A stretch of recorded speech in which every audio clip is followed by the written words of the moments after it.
ছেলেদের চুলের যত্ন নিতে চান?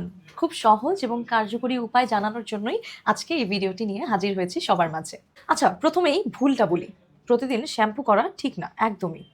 অনেকেই মনে করেন প্রতিদিন চুল ধোয়া দরকার, কিন্তু এটা চুলের প্রাকৃতিক যেই তেলটা থাকে, সেই তেলটা নষ্ট করে ফেলে। চুলের খুশকি বাড়ায় এবং চুলকে রুক্ষ শুষ্ক করে তোলে। তাই সপ্তাহে ২ থেকে ৩ বার শ্যাম্পু করাই উত্তম। বাকি দিনগুলোতে শুধু পানি দিয়ে ধুয়ে ফেলাই বেশি ভালো। এতে তেল ঠিক থাকবে, আপনার স্ক্যাল্পের অয়েলগুলো ব্যালেন্স থাকলে আপনার স্ক্যাল্প থাকবে ময়েশ্চারাইজ এবং চুল থাকবে হেলদি। দ্বিতীয়ত, শ্যাম্পু বেছে নিন সাবধানে। মৃদু সালফেট মুক্ত শ্যাম্পু ব্যবহার করুন, যা চুল ও মাথার ত্বককে ক্ষতি করে না। শ্যাম্পু করার সময় আঙ্গুলের ডগা দিয়ে আলতো আলতো করে মাসাজ করতে হবে, নখ দিয়ে মাসাজ করা যাবে না। এটা রক্ত সঞ্চালন বাড়ায়, যা চুলের বৃদ্ধি বাড়াতে সাহায্য করে। শেষে প্রয়োজনে কন্ডিশনার ব্যবহার করতে পারেন, কিন্তু কন্ডিশনার কখনোই গোড়ায় লাগানো উচিত না। এটি শুধুমাত্র আগায় লাগানোর জিনিস।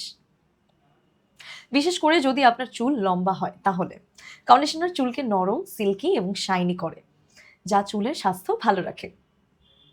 এই সহজ টিপসগুলো মেনে চললেই আপনার চুল থাকবে সুস্থ, চকচকে এবং ঝলমলে।